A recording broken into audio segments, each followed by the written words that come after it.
of changing our genetic codes and causing evolutionary changes in species and plants. On this day, we must attain to the highest of peace, of love among all living beings on earth. We must imagine a bright future for humanity. Aborigines all over the world know about this astronomical and divine event. The Andean shamans, the keepers of the ancestral knowledge in Pachamama, send us the following message with a tone of brotherhood and urgency. We share this with you, which is very important for humanity and the planet. At the same time, many grandfather guardians of the Andean tradition of ancestral ranks come together, listening to prayer and ceremonies and rituals to heal everyone. The gods tell us that it's very important to stay united and to send positive and creative loving energy to the universe. They ask us to maintain an attitude of tolerance, brotherhood, and solidarity for 7 days. Interact without arguing, communicate with love and creative loving energy, and calm our minds and let go and forgive every situation. We are asked to maintain harmony within ourselves, not to fight, not to judge, not to resist, and not to confront, so that the sum of all this energy helps our grandparents, their rituals that they use to protect and preserve our lives. They ask us to sing and raise our vibration to the light, the Creator, to beautify the balance of our neighbor. Let us therefore ask for the protection of every living being. So on this very appropriate note, I want to begin this session on veganism is essential for world unity. And we are joined by Victoria Moran, who started Main Street Vegan and who has been preaching this gospel for decades. 2 or 3 decades at least. So Victoria, please take it away and tell us why veganism is essential for world unity. Oh, thank you so much. Thank you, Dr. Rao. It's such a pleasure to be here with Dr. Sailesh Rao, who is certainly one of the smartest people I know, and also with Tabay Atkins, who is one of the most inspirational people that I know. And I think that we all need to take our own smarts and our own enthusiasm and our own experience and get out there in whatever way we have been gifted today with how we can get this message of kindness and unity out into the world. And I loved how Sailesh began with the idea that this is about unity. It's not about, look at me, I'm vegan, I'm better than you. We're not gonna get anywhere with that. So if we can just step back, take a nice breath, we're all yogis here, and look at this in a yogic sense, I think we can get so much accomplished. It's an honor to be speaking here on Yoga Day of World Unity Week. And I also just want to honor the fact that I am not a direct biological inheritor of the yoga tradition. I'm not Indian. I don't have that background in my inheritance. But I believe that this pure, perfect philosophy of yoga, which can embrace all traditions and belief systems, is really, certainly in this day and age, something that is for the world. And I am so grateful that it was given to me as a young woman back in Kansas City, Missouri in 1967. And it was because of yoga that I went vegetarian and eventually vegan, and oh, such a debt of gratitude. So I am going to try to show a few pictures because pictures are always fun. Let's see, how are we doing? Can you see my screen? Yes. Okay, I'm going to try to do it this big way. So we have this beautiful quotation from Swami Shivananda about ahimsa, this lovely word that certainly a lot of vegans and yogis like to use. Ahimsa is a little bit like namaste. You know, we might not exactly know what it means, but we love it, as we should. And we say, well, ahimsa is non-killing, it's non-harming. But he's telling us it's not a mere negative non-energy. It is positive cosmic love. So when I think about my day, and certainly I make vegan food choices, and if I'm going to be acquiring any clothing, that's going to be a vegan and hopefully cruelty-free to humans as well choice. And yet, in addition to what I do in that way, anytime I'm showing love, feeling love, thinking love, I'm practicing ahimsa, practicing yoga, in a sense, one would say. So as I look at it, we've also got, in addition to our wonderful ahimsa philosophy, we have this glorious food. And a way to show love to anybody in the world is to say, here, have some food. Now, I realize it gets a little bit tricky with us vegans because sometimes people will say, here's some food, and we'll say, no, thank you, I don't eat that. You know, that's a tricky thing. And we've got to be able to accept with love when that's appropriate and refuse with love when that is appropriate. Something, of course, that helps a lot is let people know in advance what we eat and what we don't eat. But I love these beautiful pictures because they show this idea of eating in a way that's sattvic, a way that's balanced, that's beautiful, that not only shows ahimsa to the world, but also creates cells in our body that are vibrating at a higher level. And sometimes people will say, well, milk from healthy cows, that's sattvic too. You know, maybe 3,000 years ago, one could argue that point. This is not then. I think you'd be hard pressed to find a really healthy cow and a really happy cow. That's going to be even more difficult. I believe that today we are poised to evolve into a higher expression of ahimsa and compose our sattvic way of eating from fruits, vegetables, grains, beans, whole, nuts and seeds, and legumes. So I love vegetarians. And I need to get that out there because I've been talking with a lot of vegetarians lately in yoga contexts. And I see that it's very easy as a vegan to not make that a loving exchange. So it used to be that when somebody would say to me, I'm a vegetarian, I would say, well, I'm a vegan, which came across almost as not we're in this together, but like, ooh, let me one up you. And so what I've been doing lately is saying, oh, that's wonderful. I'm a vegetarian too. And then just see where the conversation leads, because it's not going to take very long for them to find out that, like them, I don't consume meat, fish, and in the case of many yogis, eggs, but that I also do not consume dairy products. All it takes is, well, let's stop at a Starbucks and I'm going to order one of those other kinds of milk. The conversation will get there. And what I like to share when it's appropriate and when the other person is open is that veganism completes vegetarianism. We know that milk is a perfect food for baby cows, and that like any female mammal, a cow has to give birth to produce milk. It's amazing how many people don't know that. I didn't know that until I was presented with veganism. And all cows and calves eventually end up at a slaughterhouse. So if we're moving in the ahimsa direction, this is the way we're going. Now I'm just going to fast forward through some beautiful foods here and get to a little bit more of the yoga philosophy in my little 10 minutes. But gosh, they say you eat with your eyes, and sometimes just looking at pictures of wonderful food is a beautiful, beautiful thing. So we want to live compassionately in our lives with humans and with others. So the way that I would like to compassionately suggest veganism to my yogic peers is through something that I call the no cow vow. This is being worked on to go on my mainstreetvegan.net website within the next couple of days. And it's just a simple conviction to say, as of this day, I refrain from the consumption of dairy products and from the use of leather.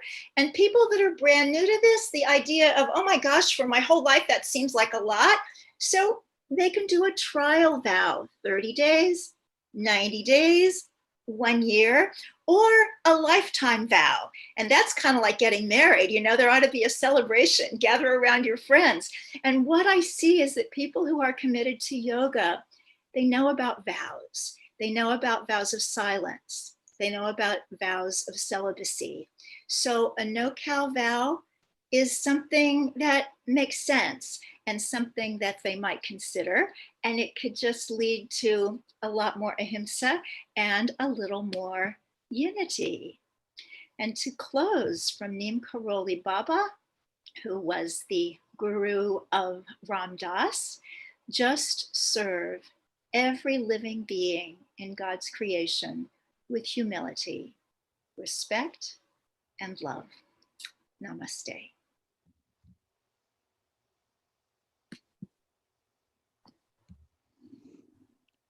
Namaste. Thank you very much, Victoria. That was so beautiful. Very well said. Next, we have Tabay Atkins, who is, to me, is as Victoria said, is an inspiration to all of us. He shows how compassion is inherent in every human being, and how a little child was able to show that and raise his level and the level of the world around him. Thank you, Tabay. Take it away. Thank you for having me. I'm really grateful to be here and be able to share my story and my experience with all of you who are watching and listening. So my journey towards veganism, and which led me to realize the greater meaning of unity, started a bit differently. It started with my mom having cancer. So when I was just 6 years old, my mom was diagnosed with stage 3 non-Hodgkin's lymphoma cancer after being misdiagnosed for 8 months. And she had to go through very intensive treatment. So intensive chemotherapy, which really broke her body down. She lost all of her hair. She couldn't even walk on her own. And we had never heard of yoga and never even thought of veganism. But whenever we did hear about yoga, we always had, well, not me because I didn't hear about it much, I was very little. When my mom heard about it, she always had this idea in her head that yoga is where you just sit in a dark room with your eyes closed. But now we know yoga is so much more than that. We very often, my mom very often heard of yoga, but said, no, I'm a Pilates girl, I don't do that kind of stuff. And it wasn't until after she beat cancer and was just 2 weeks cancer-free that she had a friend who was reaching out to her during her battle with cancer. But my mom never responded because she was in such a dark place during that time. She didn't really want to be around any friends or family, let alone a person she had never met before. But once she beat cancer, she decided that she should meet this person because she's been so nice as to check on my mom and make sure that she's doing all right and just sending positive energy.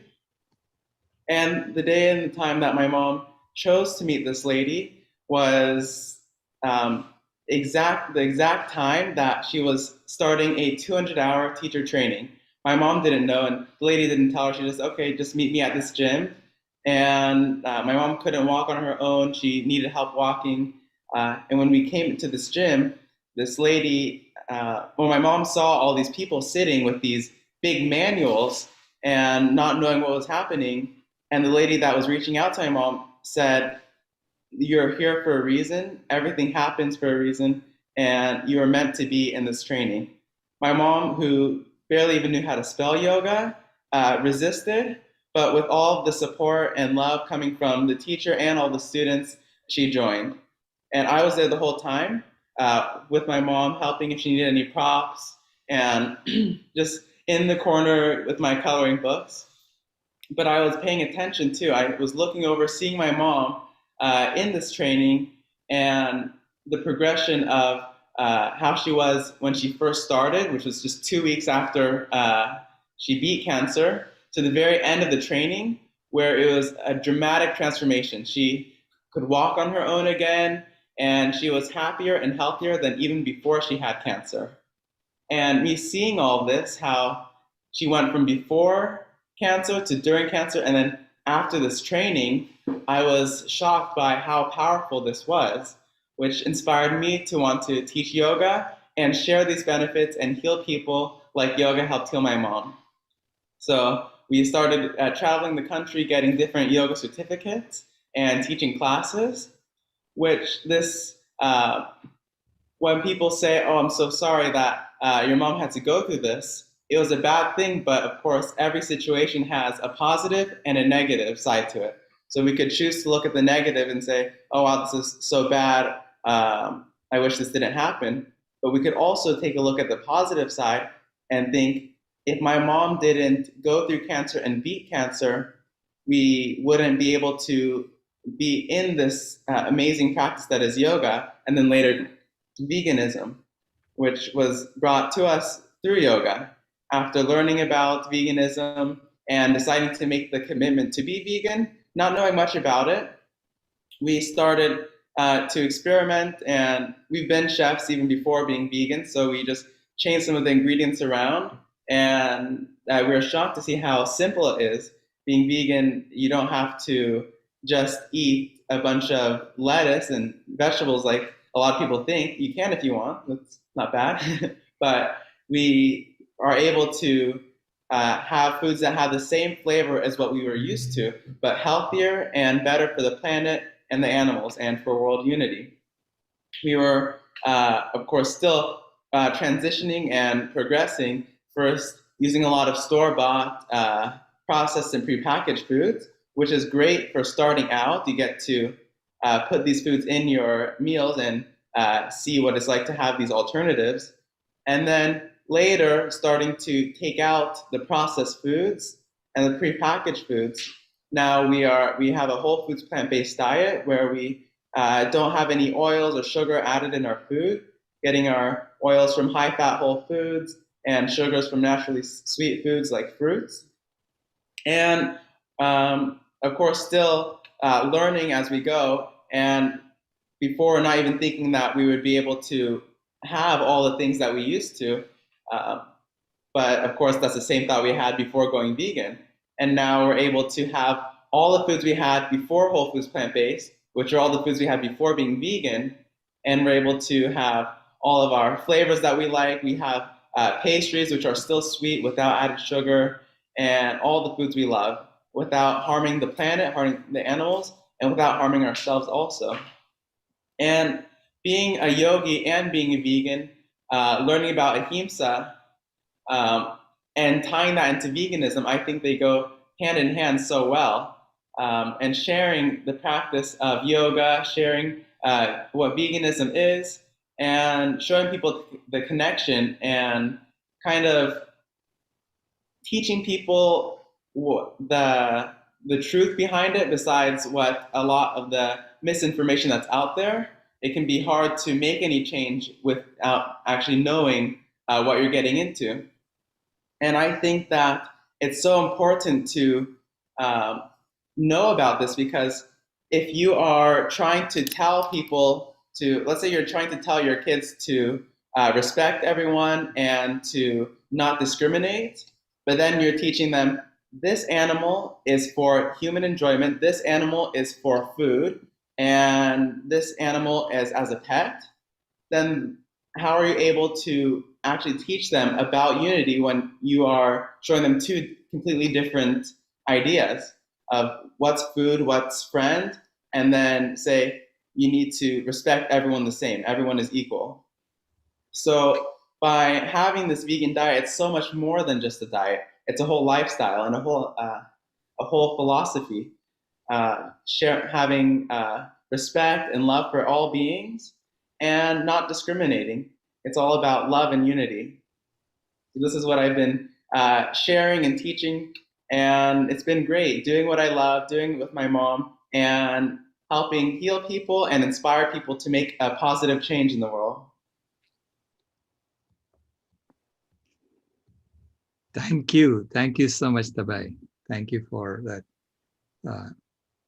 Your life story is always so inspiring. And every time I hear it, I get goosebumps just listening to you. Thank you. I want to now tell you a little bit about how this event came about, and the great work that Ben and Becky and John have been doing at World Unity Week. When I spoke to John a couple of years ago on his dream of realizing Martin Luther King's beloved community by 2030, and I told him about my promise that I made to my granddaughter about getting to a vegan world by 2026, which is 4 years sooner than his promise of his goal of getting to a beloved community by 2030. And he immediately jumped up and he said, I would love to help you meet your promise to your granddaughter. Okay. It was just, I mean, it was so straight from the heart. And I just embraced him and said, thank you so much. I would love for everyone to have a response like you did, because for me, that promise that I made to my granddaughter is almost sacred to me. It's very sacred to me, because it's a little child who understood reality better than I did actually at that time. So this was in 2016, and she was 5 years old. And my job, when she was 5 years old, was to put her to bed, and because she was going to kindergarten. So she had school the next day, and my job was to put her to bed. And that evening, I had just read the World Wildlife Fund's Living Planet report, which had said that between 1970 and 2012, 58% of wild animals had disappeared or had been wiped out. And that number was 52% in 2010. So it had confirmed my calculations that we are on track to wipe out almost all wild animals by 2026. So that was in my mind, and then I had this job to put my granddaughter to bed. So I was reading a story to her, and I read Ruby Roth's book, That's Why We Don't Eat Animals. And at the end of the story, she asked me, so Grandpa, who were the first human beings?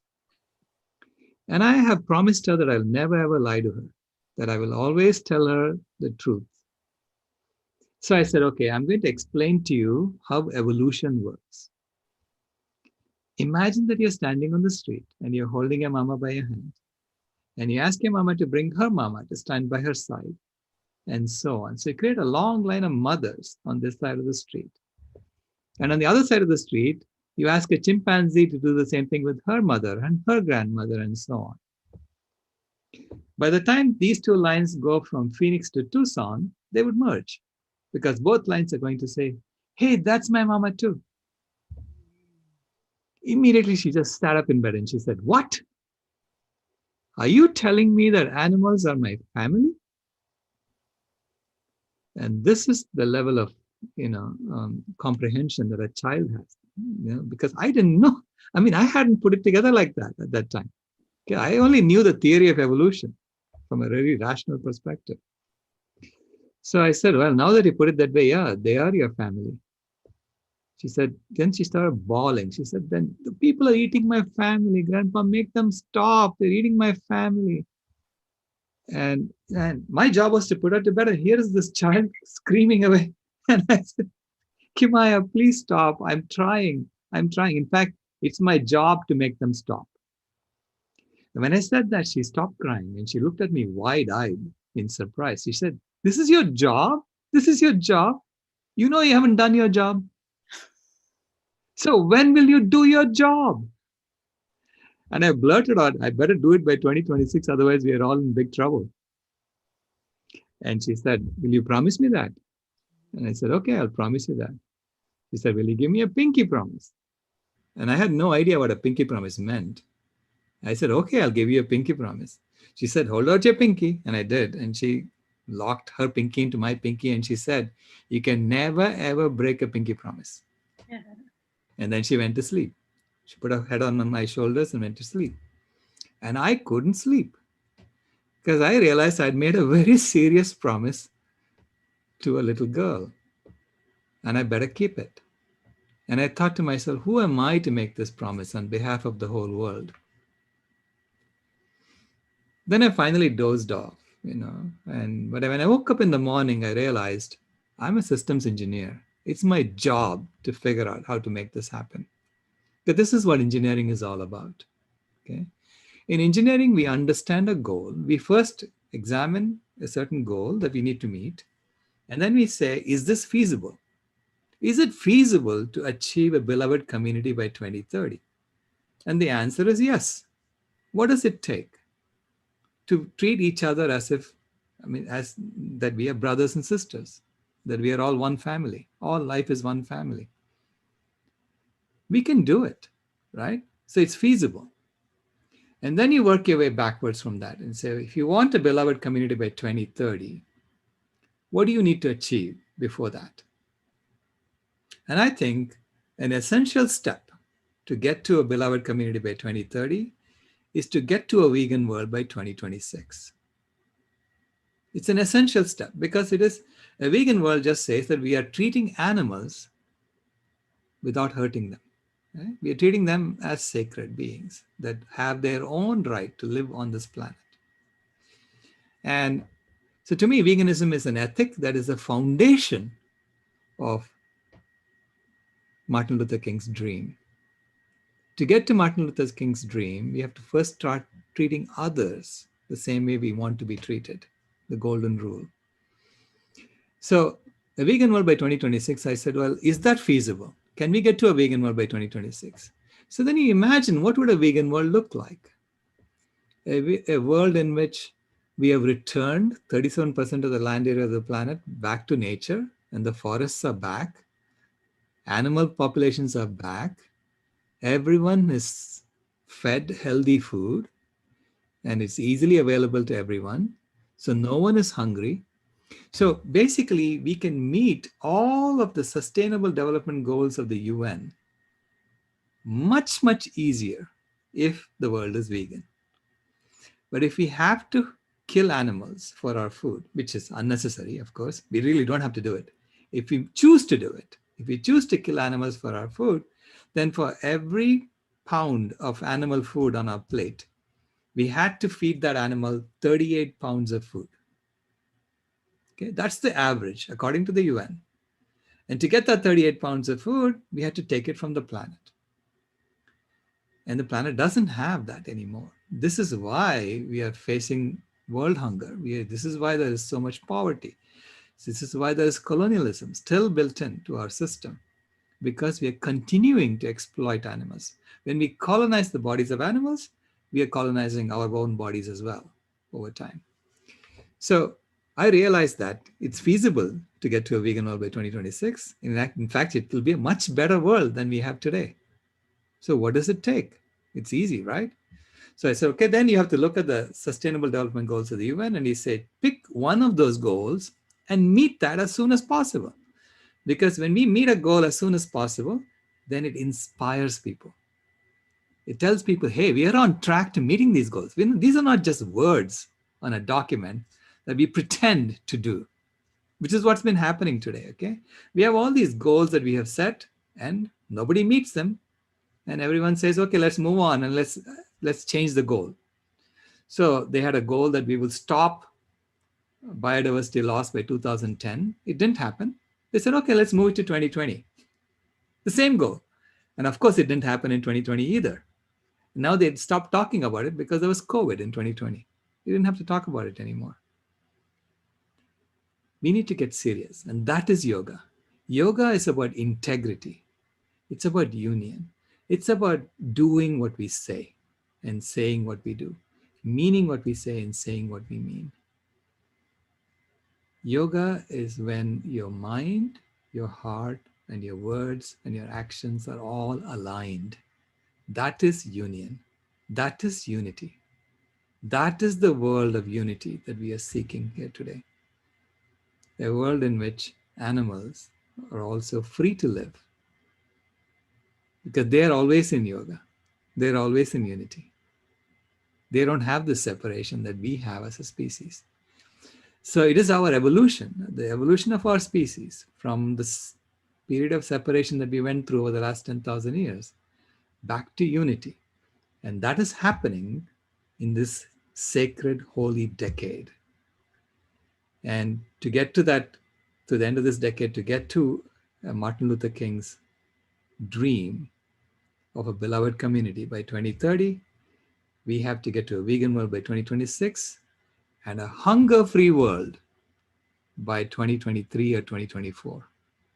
So I'm saying 2023, and my granddaughter says, do it by 2024. I'll give you an extra year. So, and she's my boss, so I do what she wants. Thank you all for listening. And now let's open the panel up for questions and some discussion. So thank you for this opportunity again. Thank you, Ben and John and Becky, for creating this opportunity for all of us. Sarah Kapp says, I'm in. Thank you, Dr. Rao. Go ahead, Vegan Jyoti. You have a question? Hey, thank you, Dr. Rao, Tabay, and Victoria. Great presentation as always, really inspiring. My question to you, Victoria, is you mentioned the response when you meet somebody, you're a vegan and you meet a vegetarian, you say, oh yes, I'm a vegetarian too.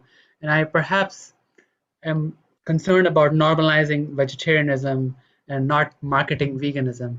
How do you think about the response saying, oh great, I used to be a vegetarian too before I became a vegan? So that way you have acknowledged them, built a connection, and also given some marketing power to veganism.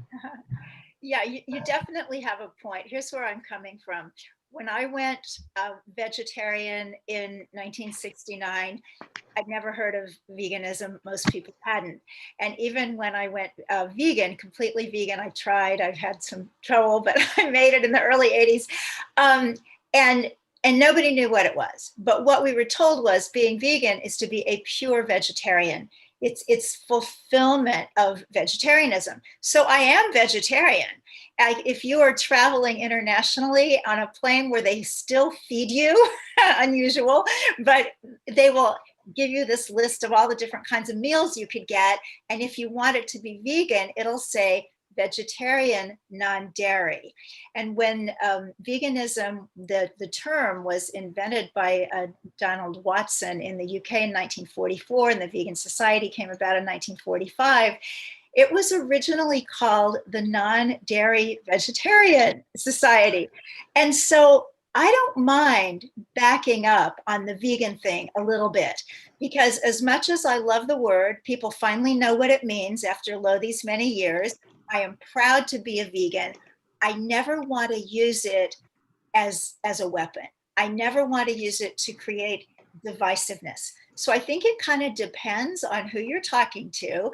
But sometimes I think just like, oh yeah, I'm vegetarian too. They're going to find out I'm vegan. Thank you. Thank you. Thank you, Victoria. That was beautiful. Yeah, Pareen is saying that the Hindi word for vegetarian is actually shakahari, which literally translates to one who derives nutrition from plants. But of course, veganism is an ethic, not just a dietary preference. It's a lifestyle and an ethic of non-harming, and which originated actually from ahimsa, which is the first part or the first step of yoga, which is ahimsa. Panchayama, number one is ahimsa. Go ahead, Tammy. You had a question?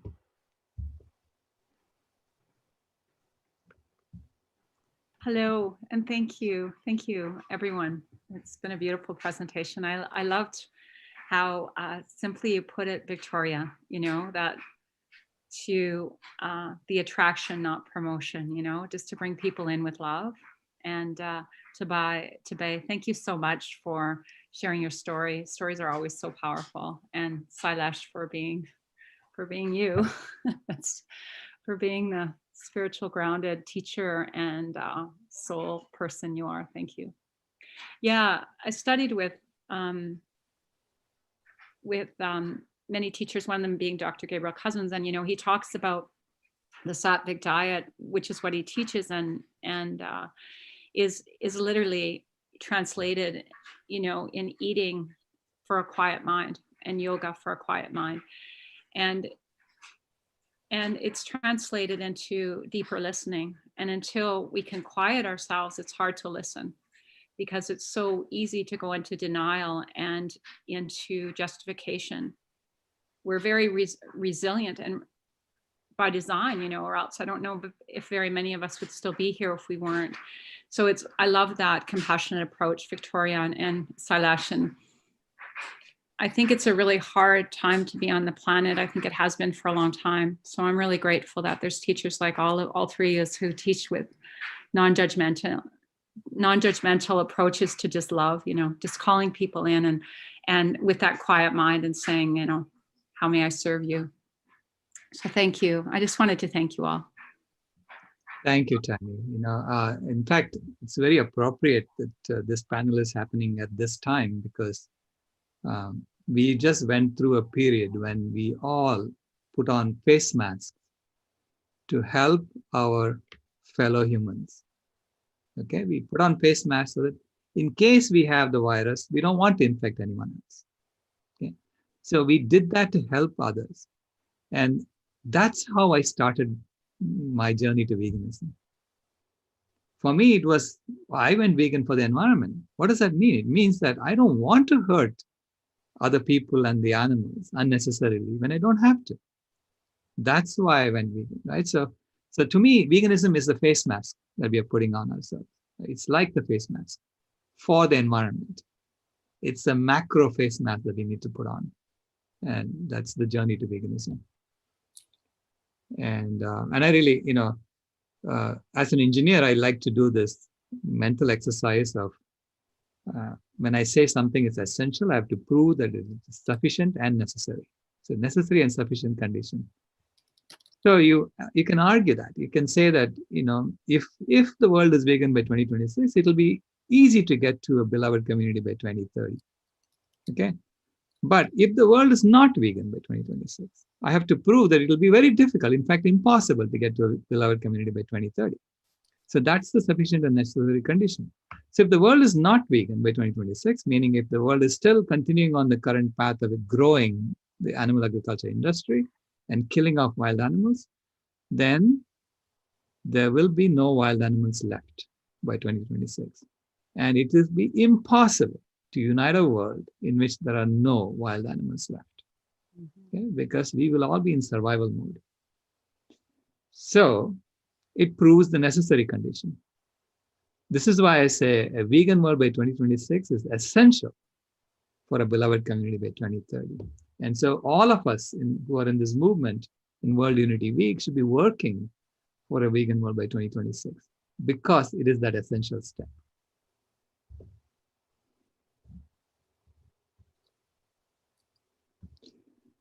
So next, I wanted to ask you, Tabay, you spoke about yoga, as the foundational journey that you were taking. So how did you come into veganism? Well, I've been hearing by my fellow yogis about veganism. Mm-hmm. And veganism before, I never heard of it. But after getting into yoga, I started hearing about it more. The word popped up a lot more than it used to. And I was thinking that, so many people are telling me how good veganism is. There must be some reason why all these people are vegan. So after hearing about vegans telling me why I should go vegan, I decided, okay, let's go vegan. And that I remember my vegan birthday. My vegan birthday is August 31st, 2017. And we didn't know much about it, though. And it wasn't until we watched the documentary, What the Health, that we had all the information we need to know that veganism was the right choice, and also to tell others why veganism is the right choice for them too. So we decided to go vegan, but didn't really know if we made the right choice. But then after watching the documentary, we knew that it was the right thing to do, because it's hard to make a choice that contradicts what you've been taught is right for all your life. Right. Yeah, thank you. So the Vegan World 2026 Zoom room that we have open starting tomorrow. We are going to be screening all these documentaries that Tabay mentioned. Cowspiracy, What the Health. So please look up the schedule and you will please join us if you want to know why you should go vegan. So this has been, we have been studying this for decades now, and there is actually no rational reason for continuing to hurt animals unnecessarily. So it's no longer from the mind, I mean, this journey has to happen from the heart now. So Susan asks, and this may be a question for you, Victoria. Susan asks, I've been a vegetarian for more than 15 years, but every time I go vegan, I end up anemic. What am I doing wrong? Thanks for asking, because I was trying to write it to her in the chat and I felt like it was going to take forever. So hi, Susan. First, I want to say that I am a vegan lifestyle coach and educator and a certified holistic health coach, but I am not a healthcare practitioner. So you do need to run anything that I say past a registered dietitian or a family physician or other healthcare provider. But here's what I know. I know that statistically, vegan women and omnivorous women develop iron deficiency anemia at right about the same rates. Now, the group that gets it a little bit more often are lacto-vegetarians. And it is believed that a tiny bit of bleeding from the stomach, not enough to cause pathology, but just enough to take somebody over the edge and put them into anemia, could be what's causing that. In addition, dairy has absolutely no iron. This is why with babies, whether they're breastfed or given a formula that's not supplemented with iron, they need to get the iron, fairly soon from somewhere else. So here are some things that you can do. Number one, you want to eat iron-rich plant foods, and when you do, eat them with a vitamin C-rich food, something acidic like just some lemon juice on your greens, something of that nature will help with the iron absorption. Also, cooking in cast iron skillet or pan, not coated with anything, but actual good old-fashioned cast iron, dry it really well so it doesn't rust. But particularly when you're cooking something acidic like a pasta sauce, you're going to get more iron. The iron will actually be assimilable by the body. In addition, dried fruit tends to be high in iron, and something that you can do is soak dates, raisins, prunes, whatever it is, and drink that soaking water. It's pretty yummy, and it's a great source of iron. Another source of iron is blackstrap molasses. I know that the dietitian Juliana Hever has talked about putting a tablespoon of that in her children's smoothies in the morning as really a supplement of both iron and calcium. So there's some places to start.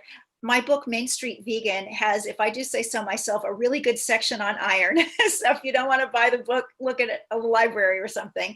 And then certainly I would bet anything that Dr. Greger on nutritionfacts.org has some good information on that for you as well. Thank you so much, Victoria. So Tabay, there is a question for you on the chat.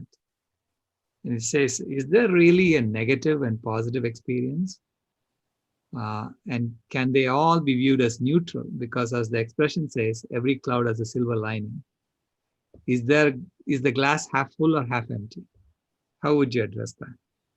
I think that every situation is neutral, but oftentimes we give ourselves a choice to see how we view it. We can view it as neutral, or we can view it as just positive or just negative.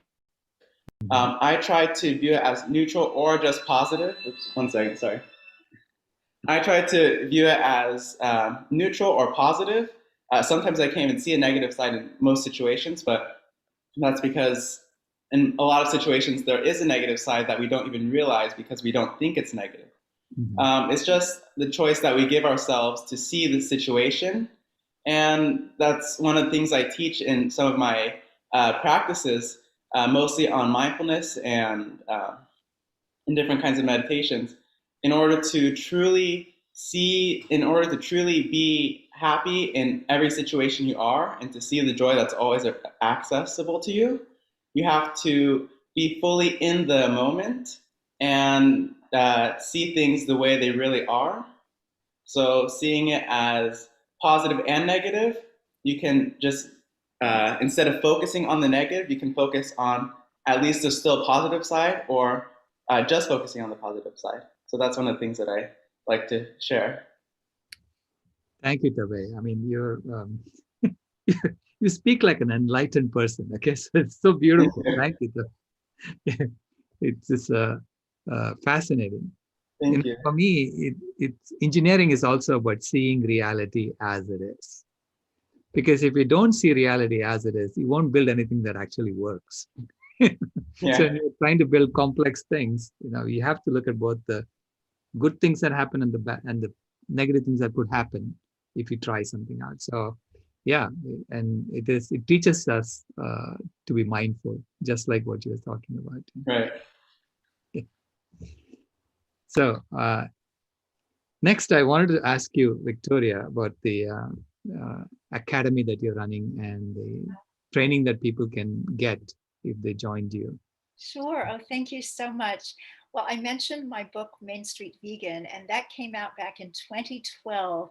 And it spawned so many other things. So everything I've been doing for the past 9 years is kind of Main Street Vegan. And in all honesty, I'm missing Victoria Moran. I kind of want to bring her back a little bit in the coming year.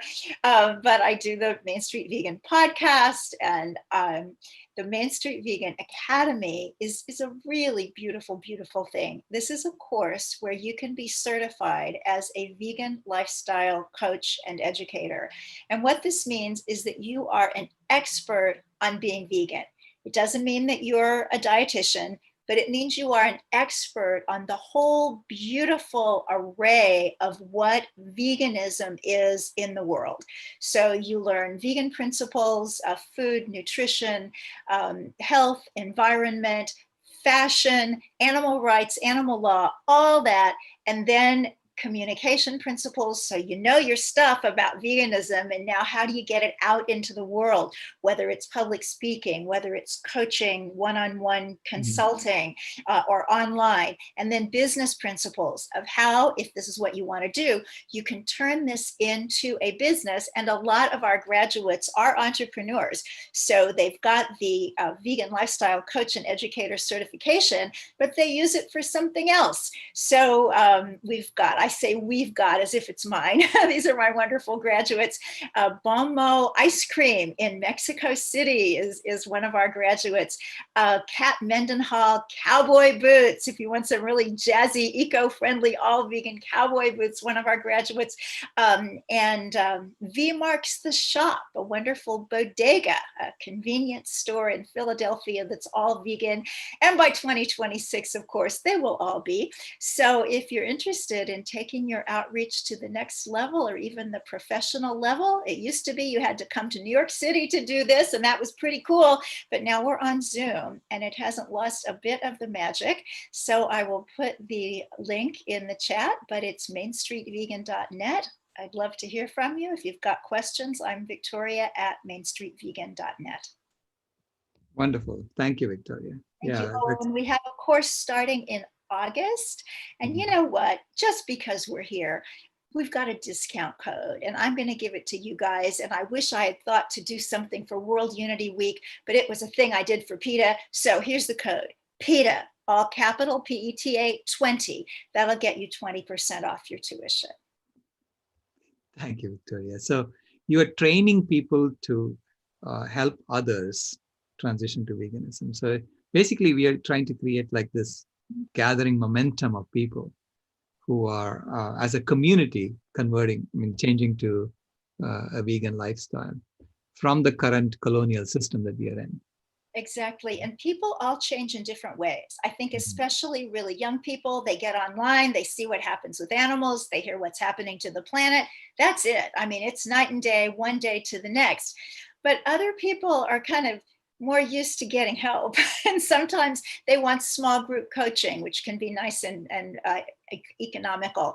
Or maybe they just really want you to focus on them and help them become vegan in the way that works for their lives, their history, their family.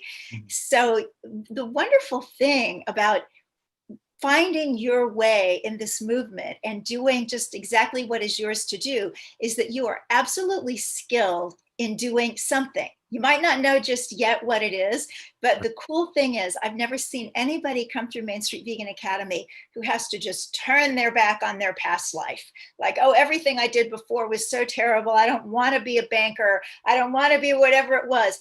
And they find that being a banker or even, you know, growing up in the meat industry, whatever it is, that is just exactly what they need to bring this enthusiasm and energy into their vegan work. It's very exciting. Thank you. Beautiful. Is the code PETA 20 or PETA 2020? PETA 20, like 20%. Okay, PETA 20. Yeah, so it's PETA 20. Tabay, I know you do something very similar, right? So you have an academy that people can come and get educated about meditation, yoga, and veganism. Yes. On my website, tabayatkins.com, I have a video series with over 150 videos of yoga classes and vegan cooking classes. So the yoga classes, it's from 5 minutes all the way to an hour and a half. So it fits everyone's schedule. And there's yoga for everyone. There's kids yoga, teen yoga, adult yoga, restorative, and meditation classes, breathing exercises, and a lot more. And the cooking videos, there's foods from all over the world. And I show an easy way to make vegan food where you don't miss out on the flavors and you're still having your the food you need and the flavors you love. So that's where I show how easy it is to be vegan, because it's easy to it's not always easy to go vegan because someone tells you, but if you try out the food, if the flavors is what is blocking you from going vegan, you feel like you're going to miss out. That's one way that really convinces people. When I do my cooking classes or my cooking videos and people see how easy it is to make the food and also how tasty it is, then what can you lose? I'm actually having a cooking class later today on Instagram Live, and I'm making vegan ceviche. Oh, wow. So what kind of audience come to your cooking classes? Are they usually kids? I mean, actually, no, all sorts of audiences. I was doing a lot of kids cooking classes recently, and now I've been doing some adult classes and kids classes. I don't have like a specific age group that I teach. I teach whoever wants to be taught, and everyone really loves it. Usually what I've noticed is kids are more interested in going vegan than adults. And the only thing that's blocking them isn't about flavors or convenience, it's their parents. Right. The kids, I tell them that I'm vegan, they ask about it, and I tell them what it's all about. Then they want to go vegan, and when they go home and tell their parents come up with an excuse of why they shouldn't go vegan. And that's why it's important for me to teach the adults too, and show them how easy it is, since they're the ones making the food most of the time, how easy it is to make the foods, how tasty it is, and teaching like adult and kids, parent and kids cooking classes, making it fun for them so that they can eat the food, see how easy it is to make it, and have a great time. So do you teach whole food plant-based cooking? Is it all healthy? Yes. On my website, I started that before I was whole foods plant-based, but I left all the videos there for people who don't want to jump right into that yet. But I still have the whole foods plant-based videos there because it's easy as ever to make it food like that. It's just people who are wanting to take the transition kind of like how I did. I have all those videos. I didn't get rid of any of them. But yeah, I teach, especially my cooking classes, the whole foods plant-based foods. And that's what I share. But of course, some people, they have their store-bought vegan alternatives. But I show how to make those too, how to make vegan cheeses, vegan meat, and all of that. Awesome. Yeah. So, yeah, as you said, a lot of children in my family are wanting to go vegan. Actually, there are a lot of them who have gone vegan, and you're right. The parents and their support is essential for that to happen. Right. Yeah, the movement is growing, and it's getting the adults to say yes. Right. Yeah. Well, if any of you guys want to join my cooking class later today, it's on my Instagram page at Tabay Atkins, my first and last name, and it's at 5 p.m. Pacific Standard Time today. Wonderful. Yeah. Wonderful. Vegan Jyoti, you have your hand raised. Do you have a question for us? Another question?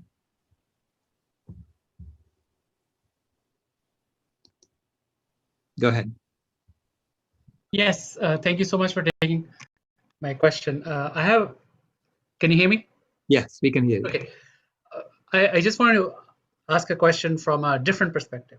How do you answer to folks who says that veganism is a fundamentalist or an ism, or people think that it's like an exclusive group where it's our way or the highway. So some people have a lot of resistance to that. So how do you counteract, or how do you help those people who don't believe in veganism or are resistant to veganism to transition to a compassionate way? So Victoria, do you want to take that? Yeah, I would love to, because you're absolutely right. I think that's what really we were talking about before. Now, veganism is not a religion, neither is yoga, but the analogies work really well. And I remember years ago in my hometown of Kansas City, a lovely friend of mine who happened to be Jewish helped somebody who had car trouble. And it was a rainy, cold day, and he got out and he was in the mud and he was wearing his business suit and he was under this car, got the person fixed and taken care of. And the person that he'd helped said to him, I just cannot tell you what a Christian thing that was to do. I mean, you just don't run into many true Christians anymore. And my friend was thinking, should I tell him I'm Jewish? But he said, no, because what he means is you're a good person. And the way that person translated good was Christian. And so we know that veganism, it goes beyond just good and not so good. It's about saving the planet and so many other things. But I think that it's very important that it's just, in some ways and in some contexts, it's something that we do. It's not this thing that we're in. And people have to make their own choices about, for example, whether they will eat at a non-vegan restaurant. Now, I live in New York City. Somebody making that choice here would still be able to go out to eat quite a bit. In a lot of other places, that would be making a choice never to go out to eat again. And that might be perfectly valid for that person. But one could also say, but then you don't get the chance to be with other people. Let them see how beautiful your food is. Let them see that you don't faint after eating because you didn't have enough protein. So I think it's a fine line, and we're all different people. And the way different people express passion and commitment is different. And some people, it does mean my way or the highway. And a lot of those people do a lot of good in the world, and they should just be doing what they're doing. I find that for me, the more open and the more I can listen, I have 2 ears, 1 mouth. When I use these more than this, I tend to be more effective. Thank you. Thank you. So, Susan, you have a question?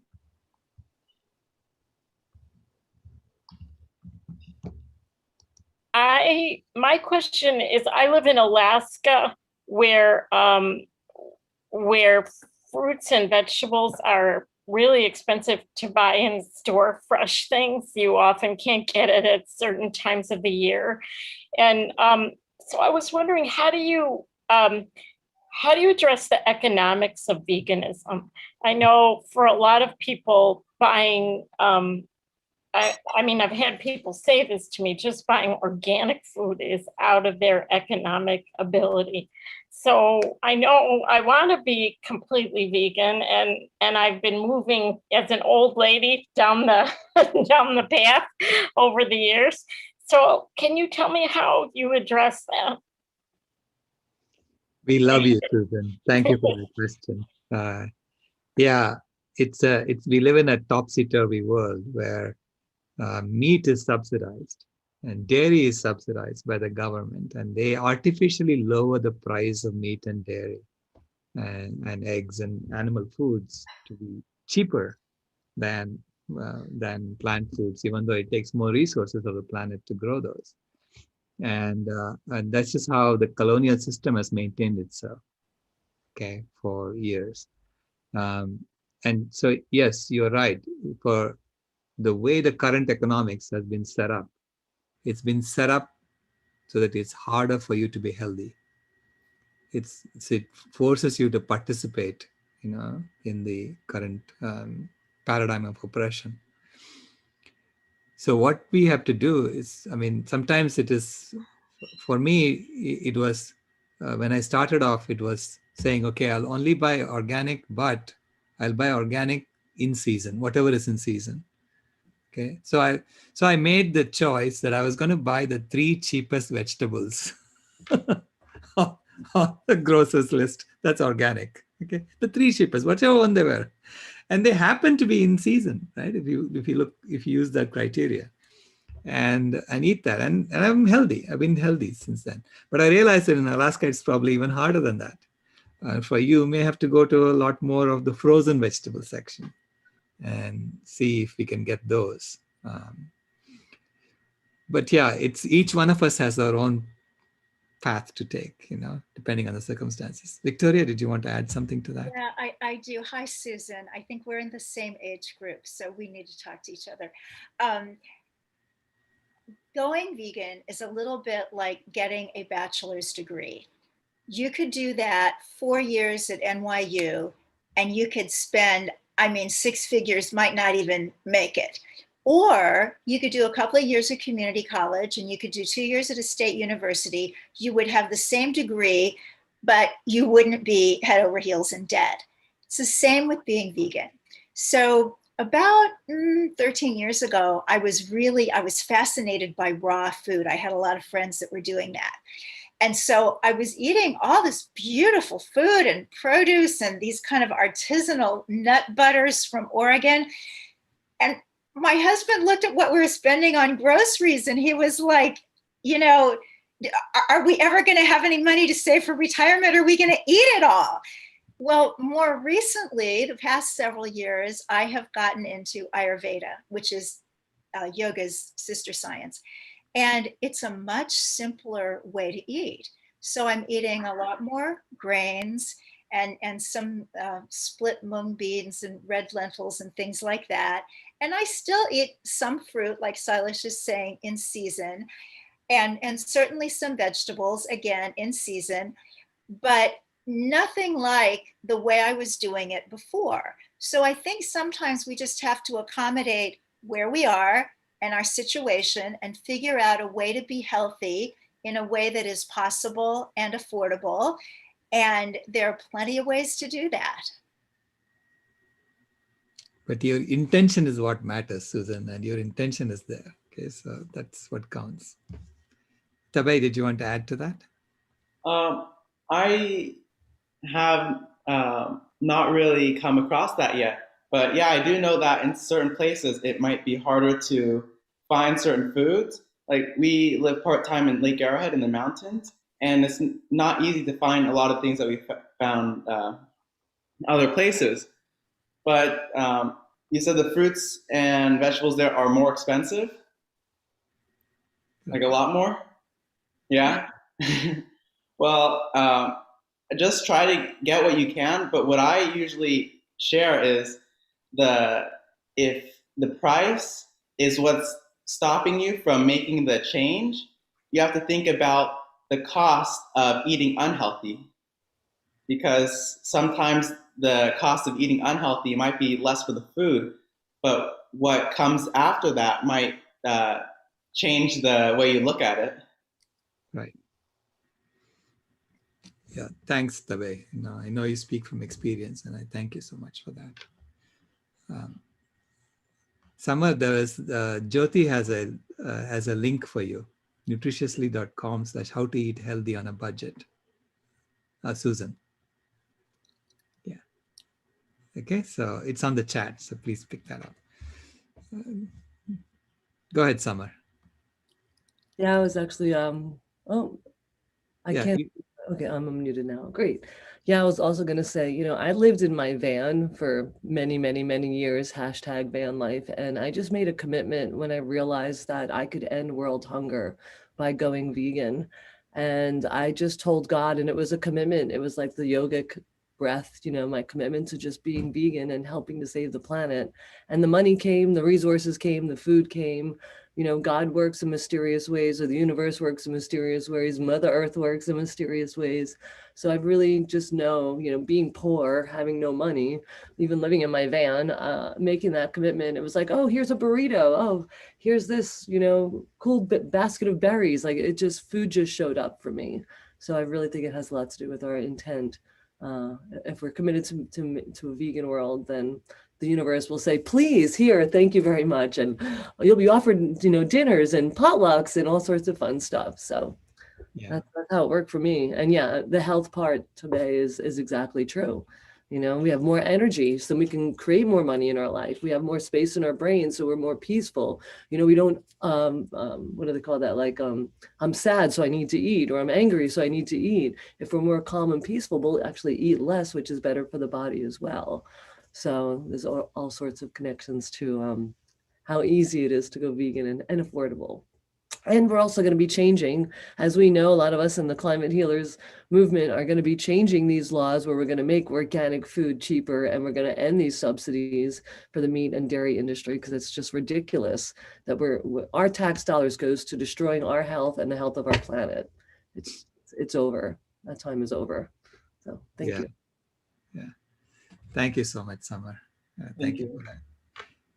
Yeah, we have a strange situation here, right, with the transformation that's happening. But it's a collective transformation. Right? All of us are in this together, and so we need to help each other out. So this is why we were talking about we are working on something called food healers, where we figured out that if we cook in bulk, it actually costs a lot less. You know, so I was making stew for some people who didn't have jobs here. And so they said, okay, if you can bring us some food, you know, and I agreed to do that. And I realized I was spending less than $1 per meal, like 75 cents a meal. And I was cooking 12 meals at a time. So that's the other approach, is to join a community and work together. If we can work together, it's much easier on this transformation. Okay, another question for you. Go ahead, Avi. Hi. So this is a question for Victoria Moran along the lines of Vegan Jyoti's question. And that is that vegans often get called self-righteous. And when you look up the definition, it says that it's showing a strong belief in our own actions or opinions as being right and that of others being wrong. And when I think about it, I would say that is probably true of us. I mean, it's true of the rest of the community too. It's just that vegans come across situations where we have to express our viewpoint more often. But I do think we can do it without self-righteousness. So as far as listening to others, how do you suggest we change our ways to maybe not come across as being self-righteous? Well, hi, thank you. And, you know, when you think about it from the point of view of the animals, from the point of view of the planet, of course, we're self-righteous because we so know we're right. But we also have to know that other people who believe other things are just as passionately invested and that in their being right, and that if everybody just did what they did, everything would change. So sometimes I think we just need to take a big breath and step back and practice what I call attraction activism. So it's different for everybody, wherever we are, and our age and our station in life. But as they say in Alcoholics Anonymous, if you have what somebody wants, then they're going to go to any length to get it. So in the world that you're in, what do people want?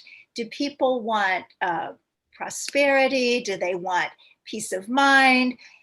You know, in my world, around particularly women my age, they don't want to look their age, they don't want to feel their age, and they don't want to worry about their age. So the best thing I can do is be healthy and be happy and meditate and keep my mind in the right place and be out there in the world doing this the best way I can. And wherever you are, like I had a Dr. Ted Barnett was on my my podcast last week. He's a wonderful holistic plant-based medical doctor, but in addition, he has this beautiful family. He just has this almost like perfect looking family. His kids are all doing so well and they're all very musical. And so that's a really admirable thing. So somebody could look at his life and say, oh, wow, I want that. And then find out, oh, and he eats this way. So I think if we just take really good care of ourselves and our lives, and we are kind, and we remember that we probably weren't always vegan, we can probably do very well. And I think the other thing is that the more of us there are, the more there's going to be this critical mass. It's kind of like smoking. I mean, I remember when practically everybody smoked. And now if you see somebody smoking out in the cold, leaning against a building, you feel sorry for them.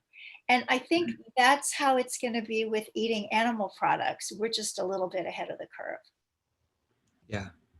But it's a fast moving transformation. You know, everything is just compressed in time these days. What used to take 50 years before is taking 5 years or even less now, right? So that's why I see this exponential transformation happening much, much faster. It's like mask, you know, putting on a mask, right? We started doing that within what, 6 months, 3 months? And because we were trying to help others. And this, it's the same thing with veganism.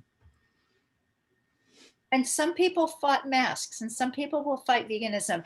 And that's why even though I do my very best to keep myself healthy, that's not why I went vegan. But once I realized how healthy it made me, I wanted to hang on to that.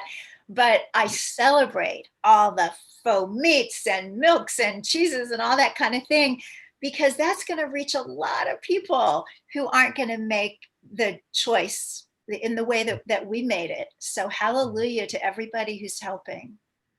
And I say hallelujah to Tabay and his mom, Sahel, for making all those faux meats with whole foods, making it healthy too. So, yeah, we try to share people that it's easy to be vegan, and for those who want to take the next step to greater health, that it's healthy to be vegan, and how to make healthy vegan food. My mom is right here, actually. She wants to come. Sure. Hi, everyone. We've been talking about you. Hopefully good. Always.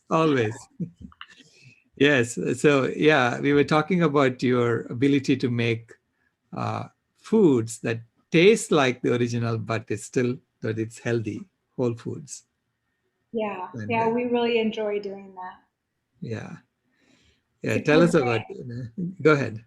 It's a good way to get people to make that change, or adjust the lifestyle that they have, because we haven't been vegan forever, and so we know the taste of all the foods that people say, oh, I'm going to miss this or I'm going to miss that, and we share that with them, and they're like, this is vegan, this is whole foods, plant-based vegan. Like they literally can't believe it. They're like, how is there not oil in this? Right. And then when they take our cooking classes, they love it, because we make it really simple for them. We make it really easy, because that's what people want. They want convenience. They want something where they're not spending a lot of time, especially if they're not used to cooking and being in the kitchen, or they don't like to. Mm-hmm. And they want something fast. And we tell them, hey, this is even faster than if you're making a non-vegan version of this. And so, we love to do that and surprise everyone. Yeah, you're literally removing all the excuses out of the way, and so there's nothing that's stopping this transformation from happening. Especially if so many people see, well, before you could go in the grocery store and the whole entire line of refrigerators for dairy, there'd be one carton of vegan plant-based milk. And then now this whole refrigerator is full of it, and you can't walk through the store without seeing a vegan product. So the more people see that veganism is becoming more popular, more people are doing it, they're going to think there must be something to this. If so many people are making this change, I wonder why. And people who haven't actually thought about that, like not wondering why people are being vegan and talking about self-righteousness, I think the best way to promote veganism is by not just telling people that they should be vegan and why, listening to their reason why they're not being vegan, and then explaining to them why you should be vegan, and that this way can help you with whatever is that you're thinking you're going to be missing. Eliminate their excuses. Yeah. And one story actually that's pretty funny is we were making some breakfast, and our neighbor walked up to the house and said, I thought you guys are vegan. I said, we are. I said, but I smell bacon and eggs. He said, I know we're making breakfast. He said, but that's not vegan. He was so confused. And we said, yeah, it's vegan. We're making vegan bacon and eggs. He was like, oh, okay. And then walked back home. And we gave some to him too. And he was so shocked that it was vegan. It looked and tasted just like it. And what I realized that day is veganism cures confusion. By being vegan, you don't need to be confused about everything because you actually are seeing how good it is. Mm-hmm. Well, you just explained yoga in very simple terms, because that's what yoga is, removing confusion. That's right. Yeah, coming into alignment with who you really are. Yeah. Veganism is yoga. You're exactly. right. You're coming into alignment with who you really are, which is compassion at the core of our being. Right. That's right. That's who we are. And thank you for exemplifying it. You're welcome. So we are nearing the end. I wanted to give you both a chance to say a few final words. So I'll start with you, Tabay, first. I think that if you're not already vegan, you should just look into it more and see why you should look into more to see what veganism is all about, and maybe try it out just for a few days so you can actually don't knock it until you try it. You can see if veganism works for you, if you like the flavors, if you like the food, if it's easy and convenient, without saying that you can't do it. Don't say you can't until you try it. And if you are already vegan and are sharing it and helping people make this change for their health, the planet, and the animals, keep doing what you're doing and keep on sharing this. There's a lot of times where being vegan and sharing something that's different than what's normal can be hard because it's not widely accepted by a lot of people.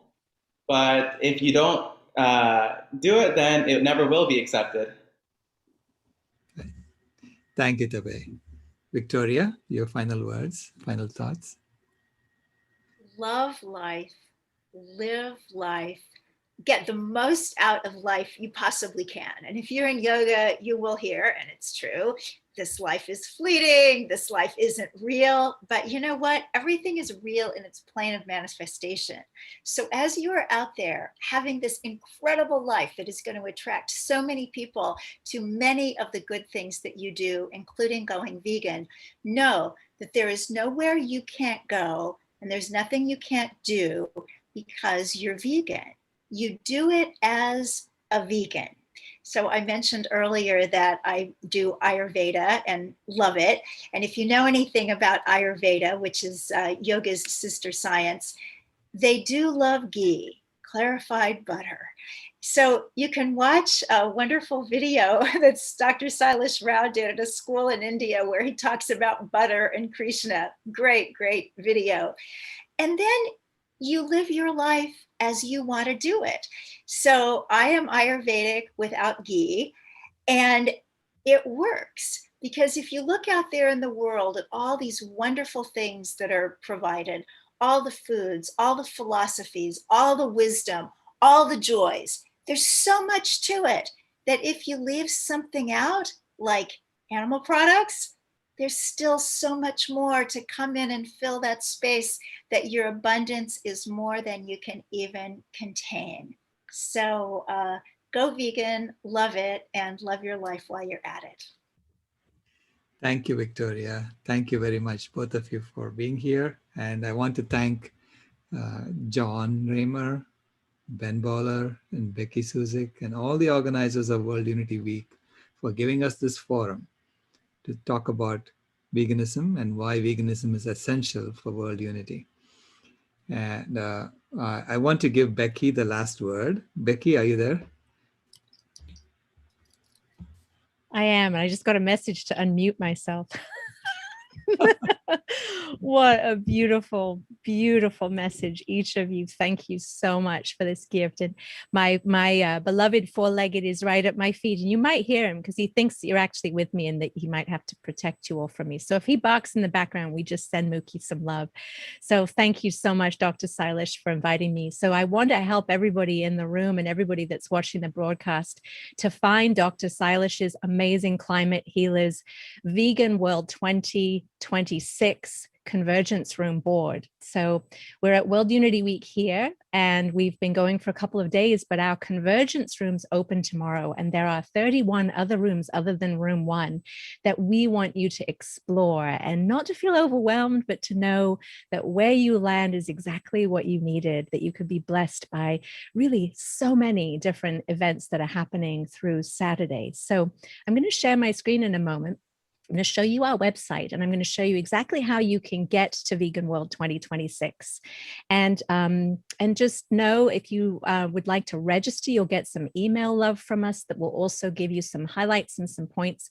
But there'll just be a couple of things, whereas in the convergence, when you start exploring all of these different spaces, which we call convergence rooms, each room has a different schedule. So I'm going to show you, and I've been blowing up the chat to give you lots of links to Victoria and Tabay and Dr. Sailesh's amazing websites and things. But I'm going to now show you the World Unity Week website just briefly here. So you'd go to worldunityweek.org and you click One World. And this is going to take you into, particularly tomorrow, this board will look different. Right now, this room is open. And tonight at 6 p.m. EDT, Eastern Daylight, which is New York time, we had to pick one time for the whole world to unite around. You can join us in Sparkle, the Sparkleverse. You can come back to the website and enter the Sparkle world here. But what will happen tomorrow when our convergence rooms open is each of these spaces will have different ways that you can go in. So if you look at this and you think, oh, what's going on in the Enchanted Garden? You'll be able to click and go to those different places. However, today, they're not open yet. So what I'm going to give you a couple of tips so that you can find your way at World Unity Week. This right here is a link to a board that looks just like this, which is a board of boards. They're all of these different rooms. And you can click this to go to this actual board that you could then click a room. So if you know that you want to go to Vegan World, you go to alphabetical order, there you are. You can click right there. When you're on this board, you go click on here. I'm not going to go there because I'm going to show you a couple of shortcuts on the homepage here. And then you'll go to Vegan World and Climate Healers' amazing schedule for the next 4 days. So here is room 1. That's the room that we're in right now. You can check out this schedule with different programs that will be going on through Saturday.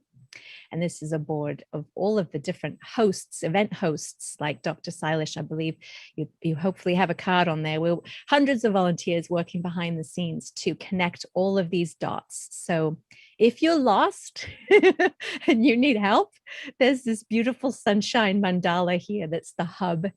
Here you belong. It's a Zoom room that is held by volunteers from all over the world to help each other find our way. So you can go to the hub.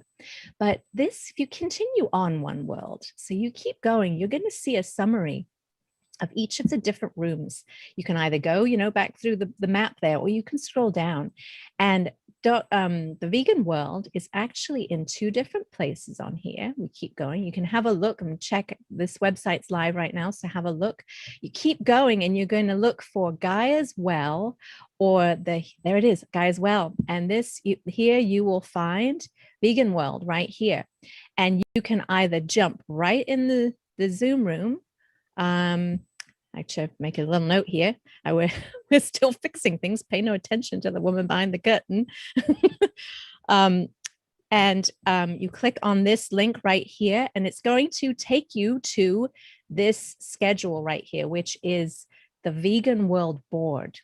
Now, I don't want to overwhelm you, but there are 31 different rooms like this, but this one is completely dedicated to Vegan World 2026 programming this week, including the documentaries that Dr. Sailesh was talking about. So here we are. This was our program right now that we're experiencing here together in room 1.